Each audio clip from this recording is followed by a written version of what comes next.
진리가 너희를 자유롭게 하리라.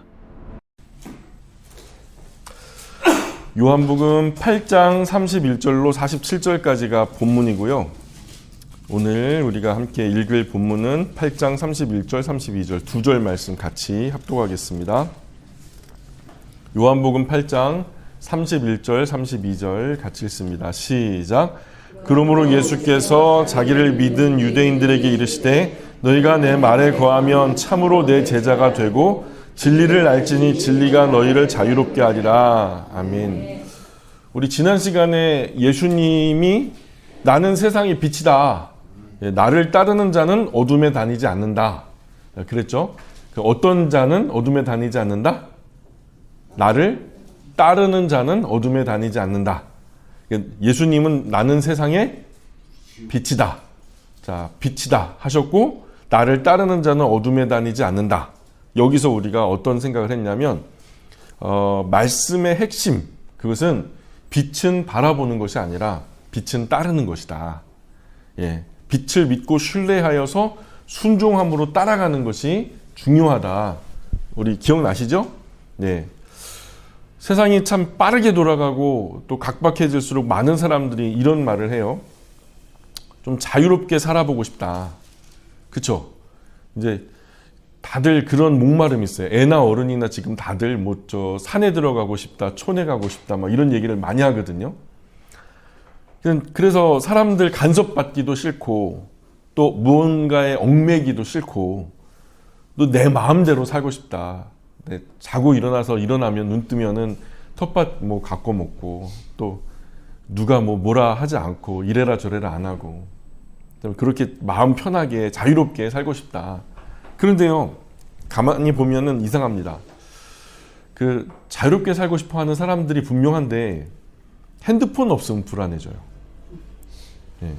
그리고 사람들 시선에서도 자유롭지가 못해요. 그저 그냥 자유롭기를 원하면서도 사람들이 어떻게 볼까? 계속 이것에 신경을 쓰거든요. 또 돈에서도 자유롭지 못해요. 돈이 참 중요하긴 하지만 돈을 초월하는 사람은 사실 없는 것 같아요.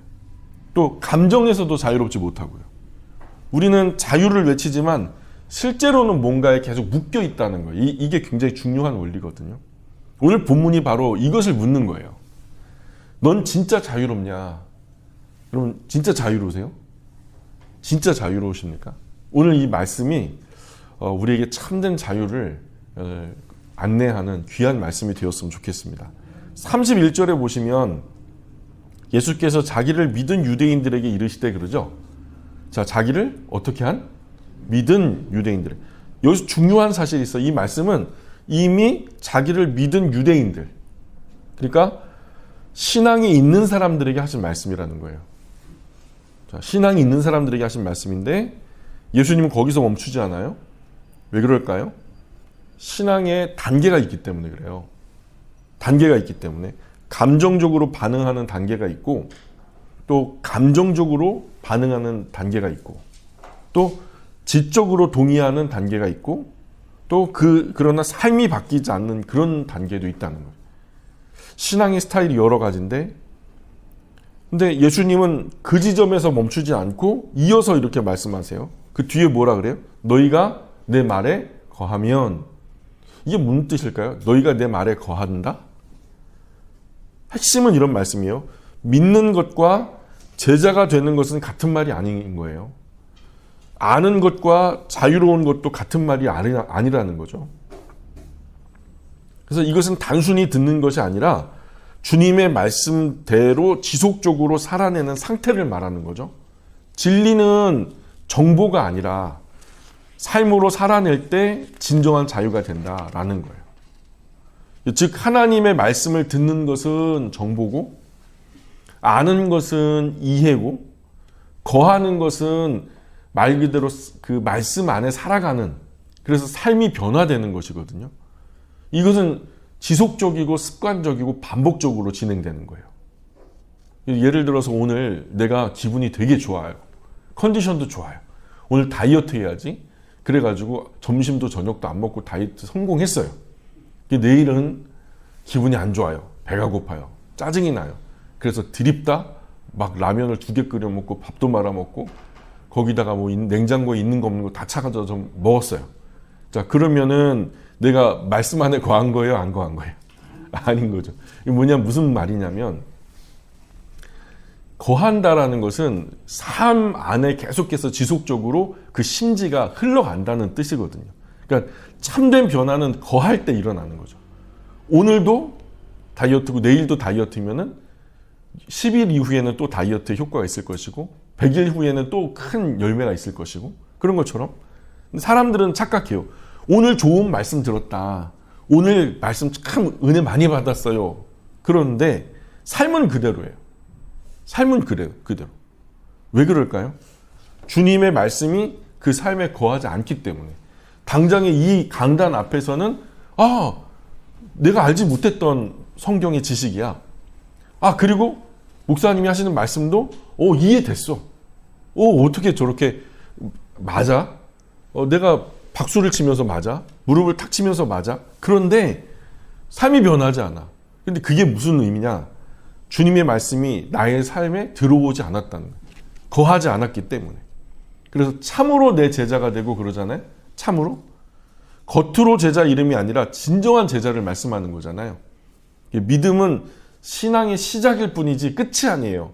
한국교회 그리스도인들은 믿으면 끝이다라고 생각하는 경향이 강해요. 믿으면 끝이 아니라 믿음으로 시작하는 거예요. 우리가 결혼할 때도 옆 사람 믿으니까 결혼했죠. 그쵸? 결혼하고 끝이던가요? 그때가 시작이잖아요, 사실은. 그잖아요. 결혼하면서 내가 이 사람 믿어보기로 했고 믿음으로 인해서 관계가 시작된 거잖아요. 그래서 결혼 생활이 시작된 거잖아요.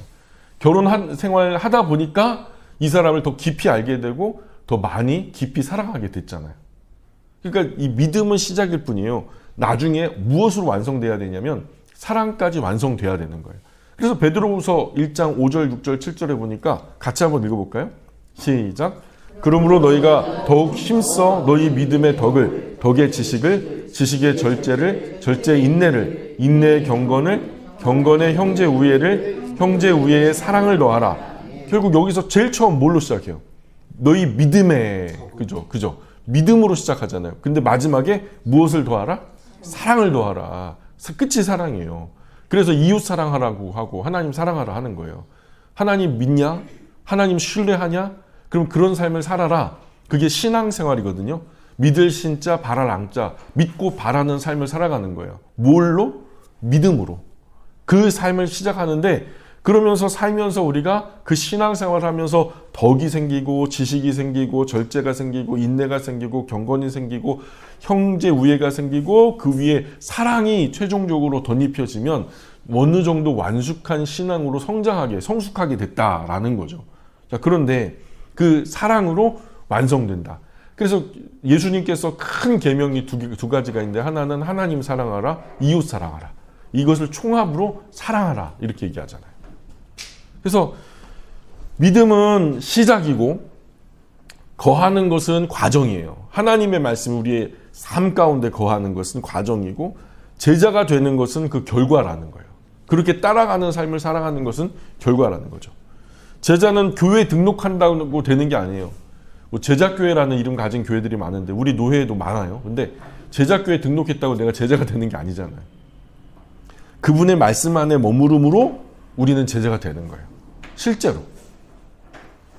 그리고서 진리를 알지니 그러죠. 거기 말씀에. 진리를 알지니 본문으로 돌아오면 진리를 알지니. 여기서 안다라는 말은 단순하게 정보를 습득하는 얘기를 하는 게 아니에요. 경험적인 알미예요. 여기서 말하는 건. 언제나 그 히브리 민족의 알미라고 하는 것은 야다라고 하는 개념은 내가 몸으로 터득해서 몸으로 경험해서 알게 된 것을 말하는 거거든요. 목양실에 모니터 앞에 꿀이 있어요. 자연생 꿀이라고 피곤할 때 한 숟가락씩 떠먹는데 근데요. 꿀이 달다라고 하는 것은 아는 거죠. 꿀은 달다. 이건 아는 거예요. 근데 내가 직접 그 한 숟가락 떠가지고 입에 딱 넣어보니까 야 달기도 하고 피곤할 때 보면 눈이 밝아지고 그죠? 이것은 내가 체험함으로 알게 된 거예요. 그래서 성경에서 안다라는 것은 관계 속에서 실제적인 체험을 하는 것을 말하는 거죠. 그래서 진리가 너희를 자유롭게 하리라. 자, 사람들은 보통 자유로워지면은 진리를 알게 된다. 이렇게 얘기하거든요. 자유로워지면 진리를 알게 될 거다라고 생각하는데, 그래서 수많은 세상의 종교들이요, 자유로움을 먼저 추구해요. 좀 자유로워야 된다. 호흡도 자유롭게 해야 된다. 건강도 자유롭게 해야 된다. 뭔가 얼맹이는 게 있으면 안 된다. 자유롭기 위해서 마음도 비워야 된다. 삶도 비워야 된다. 최대한 종교성을 가진 수많은 세상 종교들은요, 그렇게 심플하게 삶을 정리하게끔 해요. 그래서 자유로워야지 우리가 진리를 알게 되니까, 그 도를 알게 되니까 삶에서 자유를 먼저 추구하고 그 다음에 도를 추구하거든요. 그런데 지금 예수님 말씀은 반대예요. 반대예요. 진리를 알게 되면 자유를 얻게 된다. 이 말이에요. 그러니까 자유 이퀄 결과가 아니고요. 자유 이퀄 결과고요. 진리는 원인이 되는 거죠. 그러니까 진리가 우리 안에 있으면 우리는 참된 자유를 알게 되는 거예요. 그런데 그 아는 것이, 진리를 안다는 것은 체험적인 이야기를 말하는 거죠. 그래서 중요한 것은 진리는 경험하는 것이 경험이 아니라, 사실은요, 지금 제가 경험이라고 말했는데 진리는 경험이 아니라, 예수님 말씀에 의하면 경험이 아니라 진리는 인격이다라고 말해요. 왜냐? 진리는 경험이 아니다. 진리는 인격이다. 예수님이 이렇게 말씀하셨어요. 내가 곧 길이요, 진리요, 생명이다. 진리가 누구라는 거예요? 예수님은 인격이에요, 인격 아니에요? 예수님 인격이죠. 그러니까 예수님이라는 인격이 곧 진리인 거예요. 그래서 결국 이 말의 진정한 의미는 이거예요. 너희가 나를 진짜로 알게 된다면 너희는 참된 자유를 알게 될 것이다. 참된 자유를 알게 될 것이다가 아니라 얻게 될 것이다. 이렇게 말하죠. 우리가 왜 우리 삶에서 아직도 자유롭지 못한가 하면 하나님 말씀 몰라서가 아니에요. 우리 하나님 말씀 웬만큼 다 알아요. 이제 여러분, 제가 뭔가 말을 하면은 무슨 말 할지 대충 짐작이 가잖아요. 설교 안 들어서도 아니에요. 그 말씀 안에 거하지 않기 때문에. 주일에는 듣고 월요일에는 잊어버려요. 예배당에서는 듣고 예배당 문턱에 걸려서 다 쏟아놓고 집에 가면 몰라요. 본문도 몰라요. 그러니 자유가 없는 거예요, 우리 삶에. 나는 말씀을 듣는 사람입니까? 아니면 말씀을 사는 사람입니까? 말씀을 아는 사람은 참 많아요. 너도 나도 하나님 말씀 다 안돼. 요즘에 장치들이 많아져가지고 스마트폰으로도 성경 그 자리에서 검색해보고, 그리고 사람의 성경 인물들에 대해서도 빠삭해요. 그 챗 GPT에다가 이 사람에 대해서 요약해줘 그러면 그 사람이 어디 말씀에서 배경이 있는지, 어떤 이야기 속에 등장하는지 다 얘기해줘요. 그러니까 말씀을 아는 사람은 참 많아요. 그러나 말씀 안에 거하는 사람은 적어요. 말씀 안에 거하는 사람만 참된 자유를 얻게 된다라고 예수님 지금 말씀하는 거예요. 말씀 안에 거하는 사람만. 거한다라고 하는 개념을 우리가 좀 진지하게 묵상할 필요가 있어요.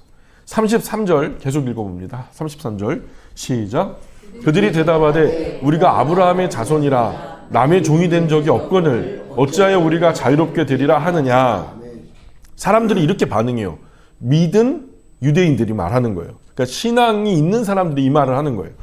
우리는 아브라함의 자손으로 남에게 종이 된 적이 없다. 남에게 종이 된 적이 없다. 묶인 적이 없다는 거예요. 근데 이게 사실이에요, 가짜예요? 그렇죠. 이집트에서도 종살이 했죠. 바벨론 포로기에는 뭐 종살이 안 했나요?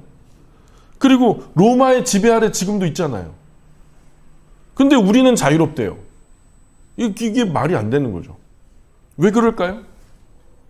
왜 사람들이 이미 자기들은 벌써 역사적으로도 이집트에서 바벨론에서 지금 현재적으로도 로마의 압제 가운데 있는데도 왜 우리는 자유롭다고 말할까요? 왜 그럴까요? 묶였는데 묶인 줄 몰라요. 묶였는데도 묶인 줄 모르는 거예요. 사람이 진짜 위험할 때가 언제냐면 묶였는데 묶인 거 모를 때, 묶인지도 모르고 나는 자유롭다라고 착각할 때, 그때가 위험한 거죠. 죄에 묶여 있는데 괜찮다고 생각할 때, 욕심에 묶여 있는데 문제 없다고 생각할 때, 상처에 묶여 있는데 합리화하는 거예요. 그때는 절대로 자유로워질 수가 없어요. 왜냐하면 내가 묶였다는 것을 인지해야 자유에 대한 목마름이 생기고, 그럼 자유를 위해서 내가 어떤 노력을 할 것인가 고민하고 찾아보다 보니까 자유를 주시는 분이 예수님이라는 걸 알게 되고, 예수님을 알게 되니까 진리가 우리를 자유롭게 하는 거거든요.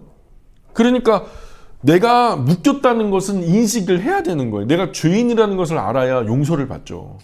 나는 죄 없다 하는데 어떻게 용서가 성립이 되냔 말이에요.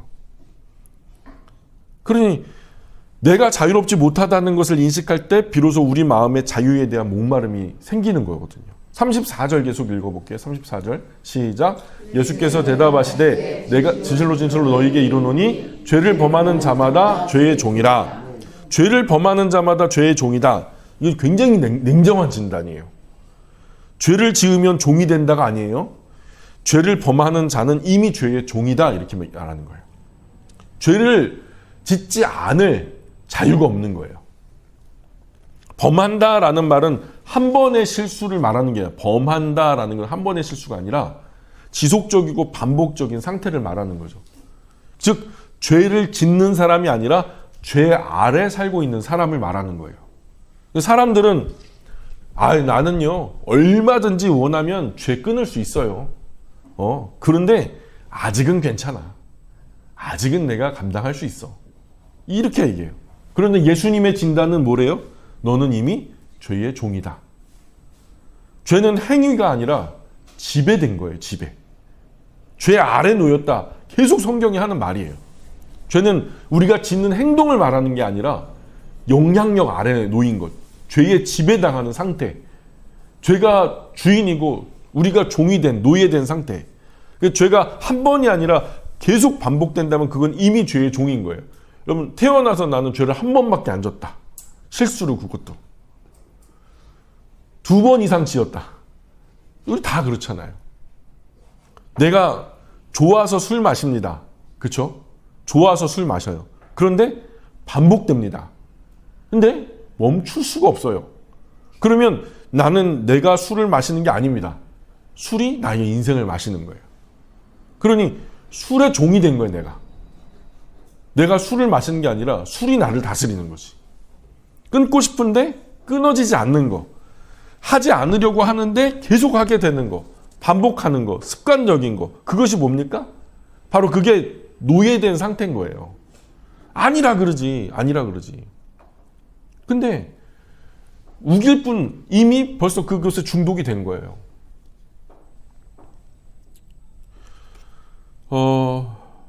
미우라 아야코 여사님이 쓴 그 사설이 하나 있어요.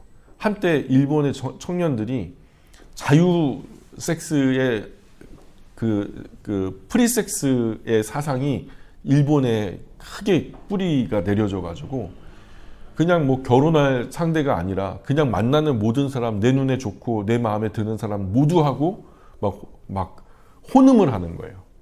그리고 그것을 굉장히 멋있는 현대인이라고, 지성이라고, 옛날 방식의 후진 것이 아니라 현대 방식의 지성의 어떤 아름다운 모습이다라고 착각을 하며 살았던, 그 진짜 자유로운 것은 이게 자유다라고 외치지만, 근데 이 미우라 아야코 여사가 볼 때는 그게 오히려 노예된 상태 아니냐. 너 성 없이, 섹스 없이 살 수 있냐. 그게 진짜 자유 아니냐. 그건 노예된 거지 라고 말하는 거. 역으로 해석을 한 거죠. 역설로. 그게 맞는 거죠. 35절 보세요. 종은 영원히 집에 거하지 못하되 아들은 영원히 거하나니. 그런 말씀이죠. 이 비유면서도 동시에 신분의 선언인데 종은 일시적인 존재죠. 부리다가요, 마음에 안 들면 잘라버리면 돼요. 종은. 더 일 잘하는 종을 들이면 돼요. 그렇죠? 근데 아들은 그럴 수 있어요, 없어요? 너 진짜 마음에 안 든다. 너 가라. 다른 아들 데려올 거다. 이럴 수가 없는 거예요. 아들은 영원한 존재를 말해요. 그래서 종은 아버지 집에 있을 수는 있어요. 아버지 집에 속한 존재는 아니라는 거예요. 종은 언제든 쫓겨날 수 있어요. 죄의 종으로 사는 사람은 겉으로는 하나님 백성처럼 보일 수는 있어요. 그러나 본질적으로 하나님 나라에 속한 존재는 아니라는 거예요. 반면에 아들은 다릅니다. 아들은 쫓겨나지 않아요. 그 관계가 끊어지지 않아요. 영원히 아버지 집에 거한다는 거예요. 사람은 둘 중 하나예요. 그래서 종처럼 아버지 집에 살지만 불안하게 사는 인생이 있는가 하면 아들처럼 아버지의 사랑 안에서 안정되게 사는 사람이 있어요. 아버지는 날 절대로 버리지 않아. 이건 뭐 이런 말 할 이유도 없는 거예요. 그냥 아버지니까. 또 아버지 입장에서도 아들에 대해서 걱정하지 않아요. 이미 내 아들이니까. 그 관계는 안정감이 있어요. 이 사랑의 어떤 정체성이 평화가 있어요. 혼란스럽지 않다고요. 내가 빵점 맞아가지고 아들에서 잘릴까 두려울 이유가 없는 거죠. 36절로 건너가면 또 이렇게 말씀해요. 한번 읽어볼게요. 시작. 그러므로 아들이 너희를 자유롭게 하면 너희가 참으로 자유로우리라. 우리가 자유를 얻는 유일한 길이 있어요. 아들이 우리에게 자유를 주면 자유를 얻을 수 있어요. 자, 여기서 모든 것의 결론이 나는 거예요. 중요한 건 자유는 우리 노력으로 얻는 것이 아니라는 거예요. 온 세상 사람들, 수많은 종교, 수많은 구도자들이 오늘도 자유를 얻기 위해서, 참된 자유를 얻기 위해서 뭐 면벽 수행을 하고 금식을 하고 막 돌을 닦고 별의별 짓, 달의 달 짓을 다 하거든요. 근데 그렇게 노력해서 얻을 수 있는 게 아니라는 거예요. 성경의 선언은 자유는 내가 만드는 것이 아니라는 거예요. 자유는 아들이 주시는 거라는 거예요. 아들. 관계로 얻는 거예요. 아들이 자유롭게 해주셔야 우리가 자유를 얻는 거예요. 구주 예수님이 아니면 우리에게 참된 자유는 없습니다. 그래서 피나는 노력으로도 되는 것이 아니고 결연한 의지로도 되는 게 아니에요. 주어진 좋은 환경으로도 되는 게 아닙니다. 사람은 환경 바꾸면 자유로울 것 같죠? 내가 여기서 조금만 좀 이렇게 환경이 좋아지면 내가 좀 자유로울 수 있을 것 같아. 돈이 많으면 자유로울 것 같죠? 내가 맨날 월급에 매여가지고 이렇게 살지 않으면 좀 자유로울 것 같아. 어떤 날 로또 복권 당첨돼가지고 내 그냥 통장에 한 100억이 꽂혔다. 그럼 자유를 얻을 수 있을까요? 참된 자유를?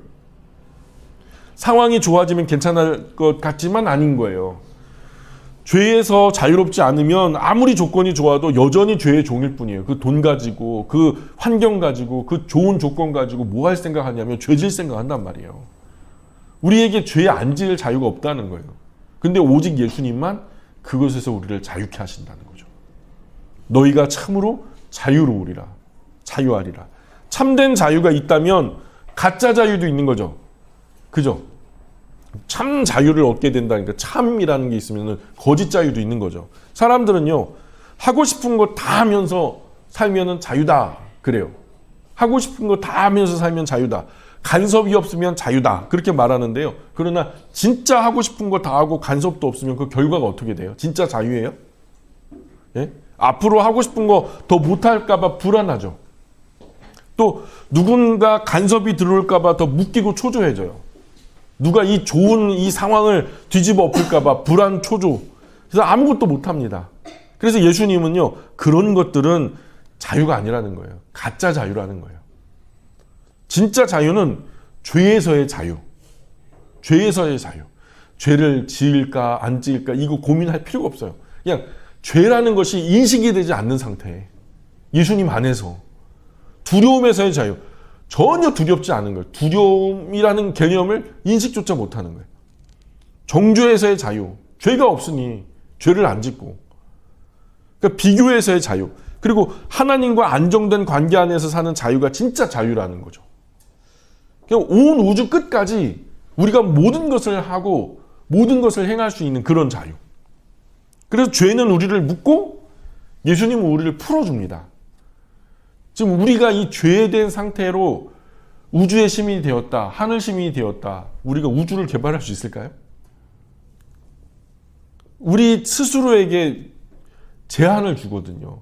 참된 자유를 얻어야 우리가 온 우주 끝까지 창의적으로 다음 세상에 하나님께서 허락하실 왕처럼 왕노릇하며 하나님과 함께 온 우주를 다스리게 될 때 우리에게 참된 자유가 주어져야 아름다운 하나님의 나라를 가꾸며 살아갈 수 있는 거거든요. 그래서 죄는 우리를 묶어버리고요. 예수님은 우리를 풀어줍니다. 그래서 지금 우리에게 자유를 주시려고 예수님께서 지금도 우리에게 구속의 은혜를 주신 거죠. 지난주에 우리 빛을 봤죠. 빛. 내가 곧 빛이다. 나를 따르는 자는 어둠에 다니지 않을 거다. 그랬죠. 자, 그런데 오늘은 그 빛이 우리를 어디로 이끌어 가는지를 보게 된 거예요. 어디로 우리를 이끄시죠? 참된 자유. 참된 자유. 우리는 자유를 원합니다. 그런데 정직하게 물어봅시다. 나 진짜 자유로워요? 아니면 묶여있나요? 겉으로는 괜찮은 것 같은데 속으로 반복되는 죄, 끊지 못하는 습관, 벗어나지 못하는 생각, 그것이 바로 종의 상태예요. 분명한 것은 묶인 사람이 자기 손으로는 풀 수 없어요. 강도가 내 손을 묶었는데 내가 어떻게 풀어요? 묶인 사람은 풀 수가 없어요. 늪 안에 있는 사람은 늪 안에 있는 사람을 못 건져요. 그냥 빠져갈 뿐이지. 같이 빠져가는 거예요. 죄의 종된 사람으로 스스로를 풀어낼 수는 없어요. 그래서 예수님께서 오신 거예요. 자유는 노력으로 얻는 것이 아니라 예수님께 붙잡힐 때 주어지는 거예요. 완전히 예수님 것이 될 때 우리에게 자유가 선물되는 거죠. 37절에도 보니까 37절 계속 읽어봅니다. 시작.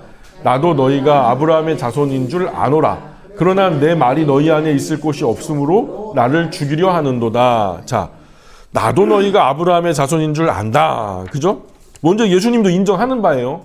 예, 이들이요 예수님을 맞서서 지금 얘기하는 믿은 유대인들, 이들이요 혈통적으로 아브라함의 자손이 맞다고 예수님도 인정해요. 그리고 역사적으로도 아브라함의 자손이 맞다고 인정해요. 그러나 문제는 혈통이 아니라 본질이라는 거예요. 하나님이 아브라함을 하나님의 사람으로, 믿음의 사람으로 부를 때는 그 혈통으로 부른 게 아니라 사실은 그 본질 때문에 하나님의 사람이라고 말한 거거든요. 아브라함의 자손이라고 하는 말은 이들에게는 자부심이자 신앙의 근간이었을 거예요. 우리는 선택받은 민족이다. 우리는 그렇기 때문에 틀릴 리가 없어. 그런데 예수님은 그 확신을 깨뜨리는 거예요. 겉으로 맞다고 속까지 맞는 것은 아니다.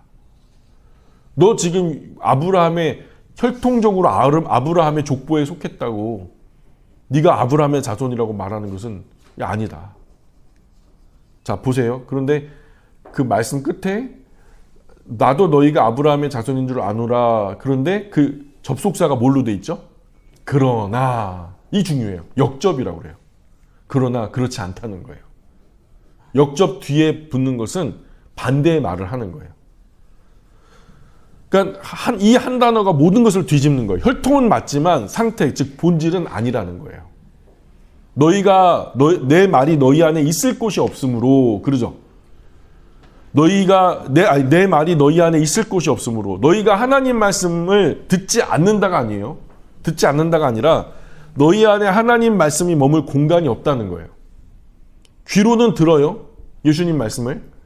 머리로도 이해해요. 예수님 말씀을. 그런데 마음이 이미 다른 엉뚱한 것들로 꽉 찼어요. 그러니까 혈통적인 거, 역사적인 거, 전통적인 것들로 꽉 찼어요. 그러니까 예수님이 지금 말씀을 하셔도 못 알아듣는 거예요. 아브라함이 하나님 앞에서 순전한 그 삶의 모델이었는데, 근데 혈통을 지금 따지고 있으니까 예수님과 언밸런스한 거예요. 무엇으로 차 있어요? 어설픈 자기 확신이, 그리고 혈통에 속한 자기의 선입견, 종교적인 교만. 그래서 말씀이 들어갈 자리가 없어요. 예수님이 말씀하셔도 다 튕겨내버리는 거예요. 문제는 말씀 못 들어서가 아니라 말씀은 선포됐지만 그 말씀이 들어갈 자리가 그들 마음속에 없는 거죠. 이미 나는 안다고 생각하면, 그래서 내가 이미 맞다고 생각하면, 그래서 내가 틀릴 리가 없다고 생각하면 하나님 말씀은 절대로 들어갈 자리가 없는 거예요. 들어가지 않아요. 들어가지 못해요. 그러므로 나를 죽이려 하는도다 그러잖아요. 그러므로 나를 죽이려 하는도다. 그러니까 지금 뭔가 이해가 돼야 되는데, 아브라함이 어째서 하나님의 사람인지가 이해돼야 되는데 이해가 안 되니까 그냥 우리 어떤 신변 정체성을 공격하는 것 같고, 대적하는 것 같고, 맞서는 것 같고, 그러면 어떻게 해요? 제거해야지 뭐. 그러니까 그러므로 나를 죽이려 하는도다. 이 굉장히 충격적인 연결이에요. 말씀이 들어가지 않는다? 말씀이 불편해진다? 말씀이 거슬린다? 결국 배척한다? 그래서 죽이려고 한다. 말씀을 거부하는 것은 단순한 무관심이 아니야. 아주 큰 죄라는 거예요. 38절 계속 읽어봅니다. 38절 시작. 나는 내 아버지에게서 본 것을 말하고 너희는 너희 아버지에게서 들은 것을 행하느니라. 자, 나는 내 아버지에게서 본 것을 말한다. 자, 예수님은 이렇게 말씀합니다. 나는 보고 들은 것을 말한다. 아버지에게. 그 의미는 예수님 말씀은 개인적인 의견도 개인적인 해석도 아니라는 거예요. 하나님께로부터 직접 가지고 온 진리라는 거죠. 근데 너희는 너희 아비에게서 들은 것을 행하느니라. 이게 굉장히 충격적인 선언이거든요. 예수님도 아버지께 듣고 말하거든요. 마찬가지로 너희도 너희 아비에게 듣고 행한다는 거예요. 문제는 그 아비가 누구냐는 거죠. 예. 결국 예수님은 이렇게 말하는 거예요. 나는 나의 아버지 하나님께 속해 있고 너희는 너 하나님께 속해 있지 않다. 하나님께 속해 있지 않다. 너희는 너희 아비에게 속해 있다. 이게 무슨 기분 나쁜 말이에요. 자기는 하나님께 속해 있대. 근데 너희는 하나님께 속해 있지 않고 너희 아비에게 속해 있다. 그 아비가 누구냐 하는 것은 뒷구절에 명백하게 나와요. 조상일 수도 있어요. 조상의 조상의 조상의 조상까지 거슬러서 올라가서 아브라함까지 거슬러 올라가는 그럴 요량이죠. 그러나 예수님이 말씀하시는 것은 그것과 더불어 함축적으로 또 다른 존재를 말하는 거예요. 자, 말은 생각을 만들고 생각은 행동을 만들고 행동은 인생을 만드는 거잖아요. 말씀을 듣고도 변하지 않는 이유는 말씀이 없어서가 아닙니다. 다른 소리가 더 크게 들리기 때문에 그래요. 이런 관점에서 사람은 두 종류예요. 하나님께 듣는 사람, 하나님 외에 다른 곳에서 듣는 사람. 하나님께로 듣는 사람이 있고 하나님 외에 다른 곳에서 듣는 사람. 그리고 그 결과는 완전히 달라요. 한 사람은 생명으로, 한 사람은 멸망으로 가는 거죠. 말씀을 듣는 것보다 말씀이 머무는 마음이 더 중요하거든요. 그래서 39절로 41절까지 말씀해 보면 한번 읽어봅니다. 시작. 대답하여 이르되 우리 아버지는 아브라함이라 하니 예수께서 이르시되 너희가 아브라함의 자손이면 아브라함이 행한 일들을 행할 것이요 지금 아버지께 들은 진리를 너희에게 말한 사람인 나를 죽이려 하는도다. 아브라함은 이렇게 하지 아니하였느니라. 너희는 너희 아비가 행한 일들을 하는도다. 대답하되 우리가 음란한 데서 나지 아니하였고 아버지는 한 분뿐이시니 곧 하나님이시로다. 지금 빡빡 우기는 거예요. 믿은 유대인들이. 아니다. 우리 아버지는 하나님이다. 막 그러면서. 자, 그런데 우리 아버지는 아브라함이라. 계속 같은 주장을 반복하죠. 우리는 아브라함의 자손이다. 그러니 우리는 맞다. 근데 이 말은 단순한 정보가 아니라 정체성의 선언이거든요. 우리는 선택받은 선민, 민족이다. 우리는 하나님의 백성이다. 그러니 틀릴 리가 없다. 그런데 예수님은 이 장면을, 이 확신을 정면으로 깨뜨리시는 거예요. 너희가 아브라함의 자손이라면, 그러죠. 만약 너희가 아브라함의 자손이라면, 너희가 진짜 아브라함의 자손이라면 이렇게 살아야 한다? 정체성은 말이 아니라 삶으로 증명돼야 되는데, 아브라함이 하나님 앞에서 어떤 사람이었습니까? 하나님 말씀 들으면 이해가 안 되더라도 일단 순종하는 사람이었잖아요. 이삭을 어떻게 바쳤는지 우리가 알잖아요. 이해가 안 돼요. 상식에도 어긋나. 근데 하나님의 말씀이니까 덮어놓고 순종했단 말이에요. 그리고 지금 이 사람들이 진짜 아브라함의 자손이라면 그들도 똑같이 그렇게 해야 되거든요. 이해는 되지 않지만 저희들의 믿음 없음을 도와주십시오. 알 수 있도록 저희들의 믿음을 더하여 주십시오. 예수님께 간구하는 것이 맞는데 근데 이들이요 계속 예수님을 부정하거든요. 근데 이 사람들 말씀을 듣고 이해는 하지만 완강히 거부해요. 완전히 반대합니다. 아브라함과 혈통은 같을 수 있어요. 그러나 하나님 말씀에 대한 반응이 다르면 정체성이 다른 거예요. 아브라함의 자손이 아닌 거예요. 40절에 뭐라고 말해요? 40절에 지금 너희는 나를 죽이려고 한다. 지금 너희는 나를 죽이려고 한다. 여기서 예수님은 본질을 드러내는 거예요. 그들의. 나는 하나님께 들은 진리를 너희에게 말했다. 그런데 너희는 그것을 거부했다. 이제는 더 나아가 나를 죽이려고 한다. 결론은 아브라함은 그렇게 하지 않았다는 거예요. 아브라함은 진리를 들으면 마음을 열었다는 거예요. 이해가 되지 않더라도 일단 순종했다. 그러나 이 사람들은 진리를 들었는데 마음이 닫혔다는 거예요. 아브라함은 하나님의 말씀을 듣고 마음이 열렸고 이 사람들은 하나님의 말씀을 듣는데 마음이 닫혔고 그래서 예수님이 말씀하는 거예요. 그러므로 너희는 아브라함의 자손이 아니다라는 거죠. 우리도 착각할 수 있어요. 그냥 일주일에 한 번씩 교회 다니는 거. 나는 뭐 신앙생활 오래 했다. 성경을 조금 안다. 내가 정기적인 어떤 종교활동을 한다. 근데 예수님 묻는 거예요. 지금 우리가 이런 것들을 예수님 앞에 내세울 때 예수님은 그래서 너는 진리를 듣고 어떻게 반응하는가? 이걸 물으신단 말이에요. 하나님의 말씀을 들을 때 너는 어떻게 반응하는가? 하나님 말씀이 오면 내 마음에 다가오면 우리가 일단 순종합니까? 일단 순종해요? 아니면은 설명하고 분석하고 좀 나중에 좀 좋은 때 오면은 그때 믿기로 하고 그때 한번 실천해 보기로 하고 지금은 아니다. 미룹니까? 그래서 정작 진짜 현실의 삶에는 아무런 영향력이 없습니까? 말씀을 들은 이전과 이후가 전혀 차이가 없습니까? 신앙은 얼마나 아느냐가 아니라 어떻게 반응하느냐의 차이라는 거예요. 예수님 말씀이 그거예요. 본질적인 차이가 말씀이 우리의 삶에 어떤 능력을 발휘하는가. 41절에 보니까 뭐라 그래요? 우리가 음란한 데서 나지 않았다. 이렇게 또 우기죠. 우리는 음란한 데서 나지 않았다. 이 말은 단순한 반박이 아니에요. 굉장히 공격적인 말. 이런 말이에요. 우리는 정통이다. 그래서 우리는 깨끗하다. 그래서 우리는 아무 문제 없다. 더 나아가서 예수님의 출생을 은근히 비꼬는 거예요. 너 예루살렘 출신 아니지? 나사렛 그 깡촌 출신이잖아. 배움도 부족하고 잘났다고 그게 빳빳이 쳐들고 지금 다니는데 내가 볼 때는 꼴사나워. 뭔가 능력이 있어서 사람들이 높여주는 것 같은데 인기도 금방이다. 유행처럼 사라지는 거야. 하면서 예수님의 출생을 은근히 비꼬는 거예요. 이들은 계속해서 자기 의를 주장합니다. 자기 정당성을 붙들어요. 그래서 더 위험한 거예요. 31절에 뭐라고 그래요? 아버지는 한 분뿐이시니 곧 하나님이시로다. 이 맞는 말이에요? 틀린 말이에요? 맞는 말이죠. 그렇게 말해요. 우리는 하나님께 속했다. 그러나 예수님의 전체 흐름은 뭐예요? 이들과 대화하면서 예수님이 지금 말씀하시는 전체적인 흐름은 뭐예요? 아니다. 너희는 하나님께 속하지 않았다. 이 말이에요.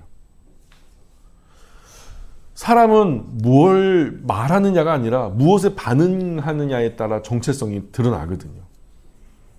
아브라함의 자손이라고 주장하지만 하나님 말씀에는 반응하지 않고 오히려 하나님이신 예수님을 죽이려고 하니까 결론은 진짜 아브라함의 자손이 아니라는 거죠. 우리 자리는 어딜까요? 우리 자리. 나는 하나님 믿는다 하는 자리일까요? 아니면은 나는 하나님 말씀에 반응하는 삶의 자리일까요? 하나님 말씀을 듣고도 변하지 않으면 우리는 지금 이 사람들과 같은 자리에 서 있는 거죠. 예수님을 대적하는 거예요. 불편한 거예요. 강단에서 말씀이 선포될 때마다 기분이 묘하게 나쁜 거예요. 목사님이 또 내 뒷정보를 아는 거 아니야? 또 이상한 얘기를 또 하시네? 나들으라고? 천만의 말씀요. 여러분이 얘기도 안 해주시잖아. 나는 몰라. 순서대로 전할 뿐이에요. 근데 스스로 찔려가지고 하나님의 말씀이 내 마음밭에 떨어졌는데 되게 불편해하고 껄끄러워하고 목사님 이번 주 말씀은 나들으라고 하신 말씀이죠? 그리고서 또 삐져가지고 도망가고. 여러분 우리가 그래요. 예, 뭘 말하느냐가 아니라 무엇에 반응하느냐. 그게 우리의 정체를 드러내는 거예요. 우리 자리 하나님 말씀에 반응하는 자리이기 원해요. 하나님 말씀을 듣고도 변하지 않으면 우리 이 사람하고 똑같다니까요. 아브라함의 자손은 혈통으로 결정되지 않습니다. 진리에 대한 반응으로 결정된다는 거예요. 신앙은 말로 증명되지 않아요. 말씀 앞에 반응하는 삶으로 증명된다는 거죠.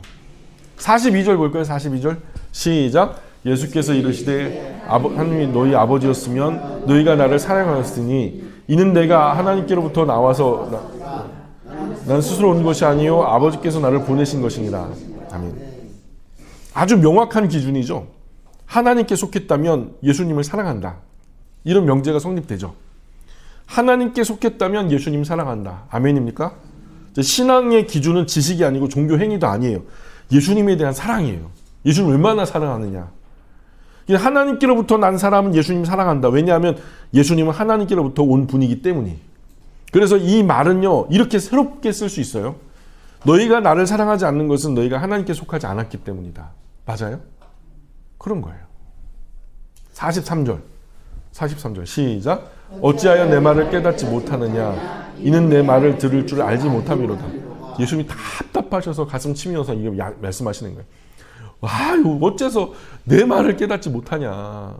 환장하겠네. 내 말을 너희가 어떻게 들을 줄을 네가 모르는 거야 지금. 우리 하나님께 속하지 않았기 때문에. 이 질문은 단순한 이해 질문이 아니라 못 알아듣는다가 아니라 들을 수 없다는 얘기를 하시는 거예요. 예수님. 들을 수 없다. 귀는 열려 있지만 영혼은 닫혀 있어요. 왜 그렇습니까? 왜냐하면 내 말을 들을 줄 알지 못함이로다 그러잖아요. 알지 않기 때문이라는 게 아니라 못한다라는 거예요. 문제는 지능이 아니라 영적인 상태. 44절 시작. 너희는 너희 아비 마귀에게서 났으니 너희 아비의 욕심대로 너희도 행하고자 하느니라. 그는 처음부터 살인한 자요 진리가 그 속에 없으므로 진리에 서지 못하고 거짓을 말할 때마다 제 것으로 말하느니 이는 그가 거짓말쟁이요 거짓의 아비가 되었습니다. 여기서 예수님이 또 충격적인 선언을 하는 거죠. 결론적으로 예수님이 이 말씀하고 싶었던 거예요. 너희 아비는 마귀다. 결국 이 예수님과 믿은 유대인들이 메시아인 줄 알고 예수님을 따르면서 제자 되겠다고 왔던 믿은 유대인들이 결국에는 예수님을 조금 있다가 십자가에 못 박아라 그런 사람이 되는 거예요. 예. 그러니까 너희 아비는 마귀다. 예수님은 마귀의 본질을 두 가지로 정의해요. 두 가지. 첫 번째는 처음부터 살인한 자다. 그리고 거짓말쟁이요 거짓의 아비다. 처음부터 살인한 자라면은 다음번 살인도 또 있겠네요. 애초에 살인을 하는 존재야. 하나님이 형상 더럽게 싫어하지. 그래서 그냥 뭐 가인과 아벨 사건에서도 악한 마귀가 역사했고 수많은 전쟁 속에 수많은 하나님의 형상들이 쓰러져 갈 때도 그 현장에 항상 악한 마귀가 있었지. 근데 지금 예수님 그 연속선상에서 처음부터 살인한 자요 계속 살인하는 자라는 거예요. 근데 이 살인은 뭘 두고 하는 말씀일까요? 곧 나도 죽일 거다. 그 얘기를 하시는 거예요. 하나님께서 만드신 소중한 생명을 죽이는 존재가 마귀예요. 두 번째, 거짓말쟁이요 거짓의 아비다. 진리를 왜곡하고 속이는 존재예요. 자, 진리가 있어요. 생각해보세요. 진리가 있어요. 진리를 거짓으로 바꿔요. 이거 먹으면 정령 죽으리라. 근데 마귀는 죽을지도 모른다. 그러니까 하와는 죽을지도 모른다. 그랬더니 마귀가 뭐래요? 죽지 않는다. 진리를 거짓으로 바꾼 거예요. 거짓으로 바뀌니까 어떤 일이 벌어져요? 왜곡이 되죠. 왜곡이 되니까 또 어떤 일이 벌어져요? 판단에 오류가 생기죠. 판단에 오류가 생기니까 어떻게 돼요? 죄를 범하죠. 죄를 범하니까 결국 어떻게 돼요? 결국 죽음으로 멸망당하는 거죠. 그래서 그 사탄의 전략은 단순해요. 진리를 흐리게 만드는 거. 그리고 중요한 포인트는 너희 아비의 욕심대로 행한다. 사람은 자기가 속한 존재를 닮아가거든요. 아이들이 엄마 아빠한테 속해 있죠? 그래서 아이들 보면 엄마 아빠가 보여요. 저는요, 우리 슬기 아줌마를 잘 몰라요. 근데 이든이를 보면요, 슬기 엄마가 보여요. 왜냐하면 엄마에게 속한 아들이니까. 사람은 자기가 속한 존재를 닮아가요. 45절 볼게요. 45절. 시작. 내가 진리를 말함으로 너희가 나를 믿지 아니하는도다. 이 역설이거든요. 이게 참 재밌는 게 보통은 거짓말하면은 안 믿어야 되잖아요. 진실을 말하면 믿어야 되잖아요. 맞아요? 거짓말하면 안 믿고 진실을 말하면 믿어야 되잖아요. 근데 지금 반대예요. 진리를 말하기 때문에 믿지 않는다는 거예요. 왜 그렇습니까? 진리가 불편하거든요. 자존심을 건드리고 괜히 우리 정체성을 자꾸만 실추시키는 것 같고 자존심을 건드리고 자기 의를 무너뜨리고 그래서 사람은 틀린 걸 몰라서가 아니라 받아들이기 싫어서 거부해요. 받아들이기 싫어서. 46절 계속 봅니다. 46절 시작. 너희 중에 누가 나를 죄로 책잡겠느냐? 내가 진리를 말하는데도 어찌하여 나를 믿지 아니하느냐? 누가 나를 죄로 책잡겠느냐? 이 말은요. 예수님을 죄로 책잡을 사람은 아무도 없다는 말이죠. 죄를 시비 걸어서 예수님이 어떤 죄를 지었기 때문에 이 죄 때문에 당신은 나쁜 사람입니다. 이렇게 손가락질 할 수 있는 죄를 예수님께는 찾을 수가 없어요. 무죄한 분이거든요. 예수님의 완전성을 선언하는 구절이에요. 예수님은 죄가 없습니다. 예수님께는 틀린 말이 없어요. 그런데도 믿지 않아요. 문제는 증거 부족이 아니라 마음으로 거부하는 거예요. 그냥 싫으니까 싫은 거지. 이유가 있어 싫은 게 아니라. 47절 시작. 하나님께 속한 자는 하나님의 말씀을 듣나니 너희가 듣지 아니함은 하나님께 속하지 아니함이었음이로다. 자, 여기서 결론이 납니다. 하나님께 속한 사람은 하나님 말씀 듣고 순종한다는 거예요. 되게 단순하죠. 하나님 말씀 듣고 순종하지 않는 사람은 하나님께 속하지 않았다는 겁니다. 굉장히 단순하죠. 분명하고요. 사람은 두 종류예요. 하나님께 속한 사람과 하나님께 속하지 않은 사람. 그리고 그 차이는 말씀을 어떻게 듣는가의 차이. 그냥 듣고 이해하는 게 아니라 듣고 순종하는 거. 그래서 앞에서는 자유를 말했죠. 이젠 더 깊이 들어갑니다. 누구에게 속해 있는가? 마귀냐 하나님이냐. 우리는 이렇게 착각할 수 있어요. 교회에 다니는 것은 곧 예수님 믿는 거, 예수님 믿는 것은 곧 괜찮은 거. 근데 그러나 예수님은 단 하나로 판단합니다. 하나님의 말씀을 듣고 순종하는가? 아브라함의 자손인가? 이 말의 뜻은 하나님의 말씀을 듣고 이해가 되지 않더라도 순종하는가? 하나님 말씀이 들립니까? 아니면 거슬립니까? 순종하고 싶습니까? 아니면 밀어내고 싶습니까? 그것이 내가 누구에게 속했는지를 드러내는 거예요. 껄끄름하고 어린아이의 입술로도 하나님 말씀이 선포되면 아멘으로 받아야 되는데 뭔가 내 안에 캥기는 게 있고 자꾸만 뭔가 튕겨내고 싶고 그냥 입이 이만큼 나와가지고 뭔가 폭발하고 싶고 어쩌면 내가 하나님이 아닌 다른 것 소속일 수도 있다는 거죠. 신앙 좋은 사람이 되는 것이 아닙니다. 소속이 바뀌는 거예요. 어둠에서 빛으로, 거짓에서 진리로, 사망에서 생명으로 말씀을 듣는 귀가 아니라 말씀에 반응하는 마음과 삶이 내가 누구에게 속했는지를 분명하게 증명한다는 거죠. 그러니 예수님이 하시는 말씀은 진리를 알지니 진리가 너희를 자유하게 하리라 라는 말의 말씀의 뜻은 하나님의 말씀을 순종하는가. 그런데 지금 진리는 바로 인격이다 라고 말씀했죠. 근데 아브라함보다 더 완전한 순종하신 분이 계신데 그분이 누군 줄 알아요? 예수님이죠. 그래서 예수님 자신을 진리라고 표현하는 거예요. 따라 진리가 보고 싶어? 나를 봐. 내가 태어나는 순간부터 죽는 순간까지 하나님 말씀 그대로 순종했다. 이게 진리라는 거야. 너희도 그렇게 살아야 돼. 그러면 너희가 자유로워진다. 참 자유를 알게 되고 진리가 너희를 자유케 하는 능력을 체험할 수 있을 거야 라고 우리에게 도전하는 거죠. 어렵지 않죠? 오늘 여기까지 하겠습니다.